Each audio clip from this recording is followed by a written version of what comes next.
الحمد لله رب العالمين والعاقبة للمتقين ولا عدوان إلا على الظالمين وأشهد أن لا إله إلا الله وحده لا شريك له وأشهد أن محمدا عبده ورسوله اللهم صل على محمد وعلى آل محمد كما صليت على إبراهيم وعلى آل إبراهيم في العالمين إنك حميد مجيد وبعد ولا ليال salaanta islaamka ayaan ku salaamayaa assalaamu calaykum waraxmatullaahi wabarakaatuhu insha allah kelmaddan iyo muxaadaradan yaree kooban waxay ku saabsan tahay fadliga maalinta carafo guud ahaan iyo fadliga soonkeeda maalinta in la soomo insha allah markaa arrintaas ayaan isxasuusinaynaa walaalayaal maalmaha habeenaha bilooyinka iyo sannaduhuba waa fursad ilaahay ugu talagalay in camalka saalixa looga faa'iidaysto qofka ayaanka badanna waa qofka ilaahay waafajiyo in uu maalmahaas ka faa'iidaysto marka ilaahay subxaana watacaala hanaga mid yeelo ilaahay wuxuu leeyahay qur-aanka kaga hadlay wahuwa aladii jacala alleyla waannahaara khilfatan liman araada an yadakara aw araada shukuura alle waa allaha yeelay habeenkiiyo maalinta ka yeelay kuwa isweydaarsanaya oo isdabamarayo liman araada marka waxay u yihiin qofkii doona an yadakara in uu ilaahay xasuusnaado waantoobo oo araada shukuura iyo inuu noqdo midka doona inuu ilaahay u mahadnaqo oo ilaahay u shukri yeelo u mahadnaqo saa darteed ayaa fursaduhu isdaba socdaan maalinba qofka muslimiinta ilaahay subxaana watacaala wuxuu ku casuumaa fursado loo yaqaano mawaasim alkhayr waa xilliyada ama seasonka khayrka laga faa'iidaysto oo laga maaragtay gacan qabsado khayrkii laga faa'iidaysanayo marka yowma carafa waa maalin ka mid ah maalmaha ilaahay subxaana watacaala nagu casuumay uuna talagalay in aan maaragtay ka faa'iidaysano khayrkeeda iyo wanaagga iyo barwaaqada ilaahay wadaaca dhigay maalintan oo ah maalin khayrkeeda mid lasoo koobi karaa una jirin laakiin insha allahu tacaala fadligeedii ka tilmaamayno dhowr qodoba ugu muhiimsan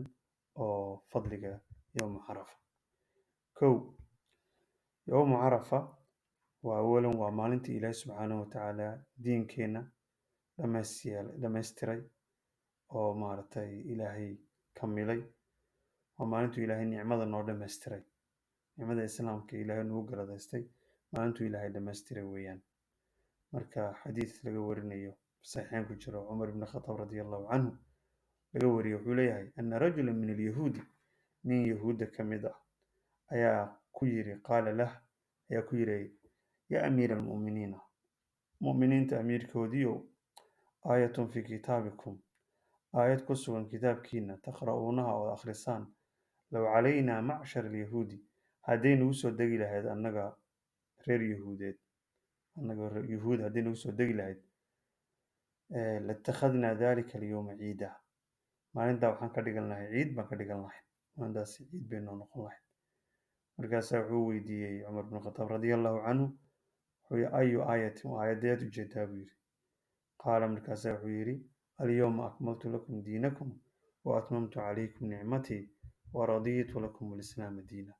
aayaddaas weeyaan aayaddaas haddii annaga yuhuudi nagu soo degi lahayd ciid baan ka dhigan lahayn cumar bin khataab radi allahu canhu ayaa wuxuu yidhi qad carafnaa waan garanaynaa buu yidhi maalintaas ay soo degtay qad carafnaa dalika alyowm maalintaas waan garanaynaa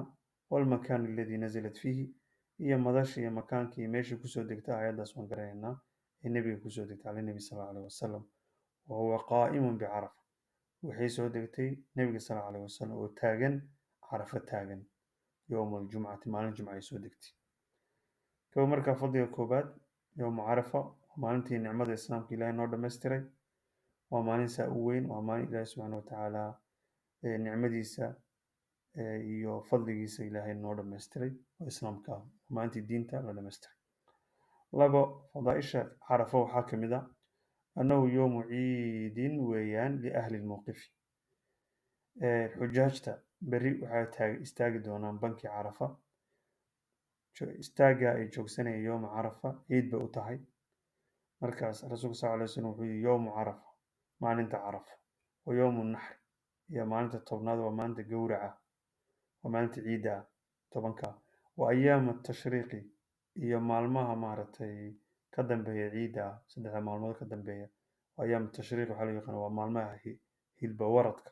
waa maalmo dikri ah ciidunaa ahla alislaami waa ciiddeenna buu yidhi ehelka islaamka muslimiinta ciid bay u tahay wahiya ayaamu aklin wa shurbin waana maalmo cunitaan iyo cabitaan ah marka maalin ciid ah ayay u tahay xujaajta berri maaragtay marka taasina waa fadligeeda ka mid tahay oo maaragtay yani inay ka mid tahay maalmaha ciidda ah saddex waa maalin ilaahay subxaanahu watacaala ku dhaartay innahu yowmun aqsama allahu tacaala bih marka ilaahay subxaanahu watacaala wax weyn buu ku dhaartaa oo sharaf leh wax kastana ilaahay ku dhaaran karaa inagunba nala ogolayn inaan ku dhaaranno waxaan ilaahay ahayn alla subxaanahu watacaala axad aan ilaahay ahayn kuma dhaaran karno laakiin ilaahay subxaanahu watacaala makhluuqaadkiisa midkuu doono ku dhaaran karaa habeen buu ku dhaartay barquu ku dhaartay aroor buu ku dhaartay marka saa darteed ilaahay subxaanahu watacaala marka waxa weeyaan wuu ku dhaartay maalinta fahuwa yowmu lmashhuud oo maalintu ilaahay leeyahay washaahidin wamashhuud marag iyo kii maaragtay laga marag furayay ayaan ku dhaartay marka waxaa lagu fasiray inay tahay yowmu carafa alyowmu almawcuud yowma alqiyaama weeyaan wa yowmu almashhuud waa yowmu carafa maalinta ilaahay yaboohay xisaab iyo jazaa uu ilaahay maaragtay ku yaboohay waa maalinta qiyaamo walyowmu almashhuudna maalinta lasoo xaadiraya ee khayrka iyo wanaagga iyo malaa'igta iyo laiskugu imaanayo lasoo wada xaadirayana waa yowmu carafa waa maalinta carafa washaahidu yowmu ljumca waxaa lagu fasiray shaahidka yowmu jumca inay tahay maalinta jumcada ah maalinta jumcada mashhuudkuna waa yowmu carafa suurat lburuuj رواه الترمذي حديث الترمذي باوريي وحسنه الألباني شيخ الألباني هو حسن يالي سادرت هدنا وحاوي فضل جد حاكمة إن يتهي والشفع والوتر وإلى كدارتي الشفع يوم الأضحى وعليه ابن عباس عقوف السري ما أنت تضبنات يوم النحر ويوم والشفع ويان والوترنا وتر حاويان ويوم عرف ما أنت عرفه ويان مركا فضائشة عرفه وحاكمة وأفراد أن صيامه يكفر سنتين ما أنت عرفات صونته لو السنة إلهي مارتي كو قدام بدافيا وعلى وريي أبي قتادة رضي الله عنه صحابي أن رسول الله صلى الله عليه وسلم رسولك الله صلى الله عليه وسلم سئل عن صوم يوم عرفة وعلى ويدي صوم كما أنت عرف فقال وحيري يكفر السنة الماضية وحو دم بداف كو سمينيا سنة كي هوري والسنة القابلة هي سنة كسوس رواه مسلم ayaa wariyay saa darteed waxaa mustaxab ah qofkaan xajka joogin dadka xujaajta carafo jooga ma soomayaan laakiin muslimiinta kale ee xajkaana joogin maaragtay inay soomaan ayaa sunno ah maalinta carafo leanna waa sunno weeye nebi sal alay wasalam uu soomi jiray oo kama tegi jirin leanna nebi sal alay wasalam taraka sawmahu waruwiya canhu annahu nahaa can sawmi yowma carafa maalinta marka nebi sal alay wasalam afan maalintaas yani carafo uu joogo ma soomaynin laakiin wuxuu maaragtay inay muslimiinta kale soomi karaan ayaa sunno ah oo la soomi karo shan yowmu carafa wa axad alayaami alcashara alati aqsama allahu biha waxaa weeyaan maalinta carafo waa maalmaha tobanka ah walayaalin cashir ilaahay ku dhaartay ay ka mid tahay marka tobankan ay ka mid tahay iyaduna fadligeeda ayay marka tobankaasi waa tobanka maalmood ee maaragtay camalka khayrka ugu maaragtay fadli badan yahay ilaahayna ugu jecel yahay. والنبي صلى الله عليه وسلم يري ما من أيام العمل الصالح فيها أحب إلى الله من هذه الأيام. مجرا مالمو عمل كصالح له إلهي سبحانه وتعالى وكجعليه مالمهن طبنكا. مركاسي ويديين صحابة وحيقولون يا رسول الله ولا الجهاد في سبيل الله حتى جهادك وجدك إلهي لو جهادنا مكفل دي بدنا يا رسولك إلهي. مركاسي وحي رسول صلى الله عليه وسلم ولا الجهاد في سبيل الله حتى جهادك ومارتي وجدك إلهي لو جهاد حتى مكفل دي بدنا إلا رجل نين مويان خرج بنفسه وماله إن لبحي نفتيسي حوليسي وجهادك لا هذه فلم يرجع من ذلك بشيء وأنا وحبك لصنقين naftiisii iyo xoolihiisii wuxuu huray jidka ilaah ayuu huray. qofka mooyaane waxa weeyaan uu ka fadli badan yahay wax kaloo ka soo haro dhan. rawaahu albukhaari wagayruhu. xadiidkana bukhaari baa wariyey. saa darteed tobankaas ayay marka yooma carafa haddana ka mid tahay. fadaaisha waxaa ka mid ah fadliga lixaad yoomu carafa waa axad alayaami almacluumaat. waxay ka mid tahay maalmaha ilaahay uu yiri u bixiyey alayaam almacluumaat. maalmihii ilaahay subxaana watacaala uu ku tilmaamay waa maalmo ilaahay aqoonsaday oo ilaahay khayr iyo wanaag maaragtay u aqoonsaday oo la calaamadeeyey oo ilaahay maaragtay. marka alayaam macluumaat marka waxaa ka mid ah cashri dilxija ayaa ka mid ah. marka waa marka xajka la joogo liyashhadu ilaahay subxaana watacaala suurat alxaj wuxuu leeyahay liyashhaduu manaafica lahum inay xujaajtu ay xaadiraan manaafica lahum nafci u sugnaaday iyo khayr iyo dee maaragtay nafci ay u sugnaaday. wayadkuru sma allaahi allahna ay xusaan magaciisa fii ayaami macluumaati maalmo la aqoonsaday oo la ogyahay fadligooda la ogyahay. toddoba fadaaisha yooma carafa waxaa ka mid ah أنه اليوم الذي أخذ الله فيه الميثاق على ذرية آدم. ومالين عجيبة ومالنتي إلهي سبحانه وتعالى بلنتا كقاضي نبي آدم ذرية صعودن. ذرية النبي آدم الله يعدن إيوه كتشرة مركا دودكي آبهن آدم لبركيس كتشرة ilaahay subxaana watacaala ka soo bixiyey. markaasaa ilaahay subxaana watacaala ballan ka qaaday. marka facan ibni cabaas radia allahu canhuma ibni cabaas xadiidkan ayaa warinay waxaa laga wariyey qaala inuu yidhi qaala rasuulu llahi sala allahu alayh wasalam rasuulka ilaahay baa wuxuu yidhi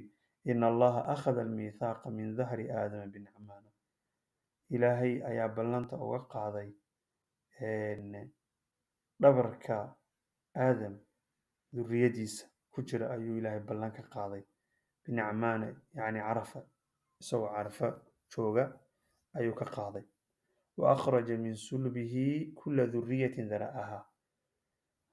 duriyadii uu alla abuuray oo dhan oo ku jiray duudka iyo dhabarka aabaheen aadam calayhi salaam ayuu ilaahay soo bixiyey. فنظرهم بين يديه هرتيس أيو كفرقي وسا ودادي كالذري سيد مارتي هوبا أو كلا لو دادي أو كلا أما وحي إيش قبن ذر وح آذو يرويان أيو إلهي سعودي هرتيس ثم كلمهم قبلا إلهي مركز الله سيحض لي هذا مين الدلانين وحاويا إلهي سبحانه وتعالى وعكسي أبوري دبركا هاي بهين هذا أيام كتشرني كذا إله والله الله مركز حكيري ألست بربكم ميانا أهين ربيين قالوا حيدين بلى ولا الله ربنا ناطحي شهدنا وعن مخراتك النهي مركا بلى شهدنا أن تقول يوم القيامة إنا كنا عن هذا غافلين يعني ومخراتيان كالنهي يعني إن هذا الدهين ما لنت قيامه الله إن cibaado noo abuurtay oo hadaf noo abuurtay oo ujeedo noo abuurtay waxaas waan mooganayn oo maan ogeyn darteed ayuu ilaahay subxaana watacaala ballanta uga qaaday. marka dhammaan horay ayaa looga hayaa in ay qof kastuu ilaahay abuuray oo maaragtay ilma aadan oo dhan waxa weye ilaahi subxana wa taala ballantaas hore uga qaaday, taasana hadhow lagula xisaabtami doono. ma dhihi karo ilaahayow maaragtay arrintaas waxba kama ogin. ow taquulu ama inaad tirahdaan inamaa ashraka aabaa'una aabbayaashana ayaa shirkiga sameeyey min qablu wa kunna duriyata min bacdihim, annaguna waxaan ahayn ubadkoodii oo iyaga ka dambeeyey ayaan ahayn, ubad ka dambeeyey baan ahayn iyo duriye ka dambeysay. marka afatuhlikunaa bimaa facala almubtiluun, allo ma waxaad nagu halaagaysaa waxay ay sameeyeen dadkan muxuu almubtiluuna, dadkan baatiliinta ee maaragtay lunsan ee faaqay, ma yaad nagu halaagaysaa waxay sameeyeen. marka arrintaas ilaahay ballan horuu ka qaaday, ballantaasna waxaa weeyaan mar horaa qof kasta uu maqraati ka noqday oo uu qiray inuu ilaahay rabbigiis yahay. marka alastu birabbikum qaaluu balaa ayay dheheen, dhammaan saas ayay dheheen. saa darteed qofka biniaadamku markuu yani maaragtay ilmo kastoo dhashaa, yuu nebigu sal lay slam wuxuu yidhi kullu mawluudin yuuladu cala alfitra, mawluud kasta oo dhashaa wuxuu ku dhalanayaa fitra ay ku dhashaa. fitradaasi waxay la xiriirtaa heshiiskaas ayay ku lug leedahay. marka islaamnimadu waxa weye sida baakeed kusoo degay ayay qalbigiisa ku jirtaa, waxa weeyaan yani way ku dhafan tahay. kabacdina waxa weeye maaraka duruufaha uu ku koro ilmahaasi ayaa kadib qarinaya maaragtay waxa uu noqonayo. saa darteed ayuu rasuulku wuxuu yidhi kullu mawluudin yuuladu cala alfitra, ilmo kastoo dhasha fitrada islaamka ku dhalanaya, wuxuu qirsan yahay rabbiguu qirsan yahay. laakina abawaahu yuhawidaanihi, laakiin labadii dhalay baa yuhuud ka dhigaya, oo yunasiraanihi ama kiristaan bay ka dhigayaan, oo yumajisaanihi ama waxay ka dhigayaan majuusi ama oo cawaan oo dabcaabuda ayay ka dhigayaan. waalidka islaamkana waxaa laga rabaa, yani waalidiinta muslimiintana waxaa laga rabaa yani fitradaas inay ilaaliyaan. iyagu marka waxa weeyaan doorkoodu waa inay ku ilaaliyaan oy dhowraan maaragtay fitrada ilaahi subxaana wa tacaala ku dhex abuuray ee uu la soo dhashay. qodobka sideedaad ee ka mid ah fadliga maalinta carafo waxa weeyaan waa maalin makfiratu dunuub ilahay ugu talagalay, dunuubta inuu ilahay ku dhaafo, walcidqi min annaar, naartana la iska xoreeyo, walmubaahaati biahli lmowqifi, allana wuxuu ku faanayaa oo maaragtay ku faanayaa dadka maalinta taagan banka carafo, xujaajta ayuu ilaahay ku faanayaa. waana maalinta ilaahay subxana wa taala ugu badan yahay ee uu dadka ka xoreeyo, naarta ka xoreeyo. alla subxaana wa tacaala hanaga mid yeelo. allana maalinta carafo wuu soo dhowaanayaa, samaa addunya intuu soo dhowaado ayuu ilaahi subxaana wa tacaala malaa'igta ku faanayaa oo malaa'igtu wuxuu leeyahay eega unduru cibaadi eega buu leeyahay, addoommahayga eega, maa araada haulaa, kuwani maxay dooneen, bal eega basay yihiin, eega say maaragtay ay yani ay uga muuqdo khushuuca, uga muuqdo maaragtay yani basaasta iyo rafaadka iyo waxa ka muuqda. marka in allaha tacaala yubaahi malaa'ikatu cashiyata yowma carafa, maalintaas ayuu ilaahay maaragtay ku faanaa, malaa'igtiisa ayuu ugu faanaa. fayaquul wuxuu dhaha unduruu ilaa cibaadi, addoommahayga eega, atownii way ii yimaadeen shucthan khubraa, iyagoo timahoodu basaas yihiin oo khubra boodh badan oo bus badan ayay ii yimaadeen, bal eega. marka ilaahi subxaana wa tacaala yani maalintaas waxa weeyaan wuxuu ka xoreynayaa dad badan, wuxuu ka xoreynayaa maaragtay naarta, ilaahayna maaragtay jannada gelinaya, dunuubtoodana dhaafaya. allow naga mid yeel. fadliga sagaal waxa weeye annahu yowmu lciidi liahli lmowqifi wagayrihim, horena waan usoo sheegnay, waa maalin ciid ayay u tahay dadka banka carafa taagan, xujaajta ciid bay u tahay. marka rasuulka sal alay wasalam wuxuu yowmu carafa wa yowmu naxri, maalinta carafo wa yowmu naxri, iyo maalinta maaragtay tobnaad ee ciidda, maalinta gowraca, wa ayaamu mina, iyo maalmaha mina la joogo, wa ayaamu tashriiq ee ka dambeeya weeyaan, waa 11, 12, 13. saddexdaas maalmoodba xujaajtu way joogaan. qofkii tacajule ee xilli hore kasoo baxay ee 12 kasoo baxa mooyaane saddexdaa maalmood waa ayaamu tashriiq, waa maalmo dikri ilaahay la xuso, la cunteeyo, la nasto, biyo badan la cabo, hilib maaragtay yowm tashriiq waa maalmaha hilba waradka marka rasuulku sallallahu alayhi wasallam wuxuu yiri ciiduna ahlul islaam maalmahaasi waa ciideeni haddaan nahay ahlul islaam taasaa ciid noo ah maalmahaas fadliga tobnaad waxa weeyaan ducaa yowm carafa maalinta carafa ducada la ducaystaa waa duco maaragtay mustajaaba ah oo alla ajiibayo oo maaragtay waana ducada ugu khayr badan weeyaan rasuulku sallallahu alayhi wasallam wuxuu yiri khayru ducaai ducaa yowm carafa duca la ducaysto waxaa ugu fiican ducada maalinta carafa wa khayru maa qultu waxa aan irina waxa ugu fiican anigu wa nabiyuuna iyo nebiyadu waxay dhaheenna waxaaba ugu fiican min qabli ee iga horreeyey waxa ugu fiican inaad tirahdaan laa ilaaha ila allah waxdahu laa shariika lah lahu lmulku walahu alxamd wahuwa calaa kulli shayin qadiir ducadaas ugu fadli badan laa ilaaha ma jiro ilaah xaq lagu caabudo laa macbuuda bixaqin ma jiro alle xaq iyo gar lagu caabudo ila allahu alla mooyaane waxdahu keligii laa shariika lahu cid la wadaagtaa oo maaragtay laa shariika lahu cid maaragtay la wadaagtaa cibaadadiisaas ma laha wax shariiga uu leeyahay ayahay male lahu lmulku allah boqortooyada isaga iskale walahu alxamdu mahadoo dhanna allah iskale wahuwa calaa kulli shayin qadiir wax kastana allaha awoodo weeyaan ducadaasaana ugu fadli badan oo lagu ducaystaa maalinta carafo marka waxaa fadliga haddana ka mid ah maalmaha la badinayo takbiirta oo allahu akbartaasi waa muhiim takbiirtu waa laba nooc waa takbiir mutlaqa oo 10 maalmoodba qofku maaragtay uu takbiirta dikriga faraha badan uu sameynayo inuu takbiirta u badiyo allahu akbar kabiira walxamdulillah kathiira oo keligii akhristo waa takbiir mutlaqa iyo takbiirta muxuu ahaa maaragtay ka bilaaban doontaa oo loo yaqaano waa takbiir muqayad ah oo bilaabanaysa salaada markii sore maalinta maaragtay yowm fajr yani subaxa maalinta carafo ayay bilaabanaysaa marka takbiirtaas iyaduna waxa weeyaan in la badiyo waa muhiim meel kasta yani suuqa iyo jidadka aad maraysaan iyo wadada marta haddana wadada aad kala bedesho oo takbiirtaas marka aad badiso waa dikriga ugu fiican ee ilaahi subxaana watacaala jecel yahay fadaaisha waxaa kamid ah yowma carafa maalinta carafo fadligeeda waxaa kamid ah in ay tahay tiir kamid ah tiirarka xajka بالعكس waa tiirka ugu weyn ee ugu muhiimsan oo haddii laga tago xajka dhan una ku jireynin nabi sallallahu alayhi wasallam wuxuu yiri alxaju carafa xajku waa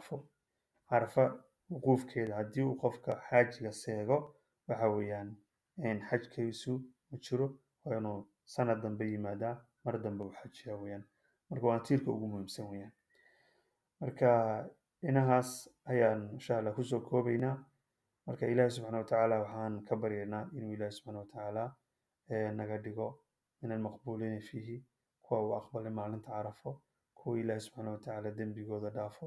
kuwa ilaahi subxaana watacaala naarta ka xoreeyo jannadiisana maaragtay kuwa xasuumo dunuubtoodana dhaafo dunuubta waalidkeen iyo awowyadeen iyo dadkeen oo dhanna ilaahi subxaana watacaala inuu dhaafo ayaan ilaahi subxaana watacaala ka baryaynaa hada wabillahi towfiiq jazaakum allahu khayran وبارك الله فيكم تقبل الله منا ومنكم عيد مبارك علينا وعليكم تقبل الله منا ومنكم عيد مبارك علينا وعليكم صمنا أياما أحلى الأيام يا ربي أعدها كل الأعوام صمنا أياما أحلى الأيام يا ربي أعدها كل الأعوام وفاز كل من صلى وصام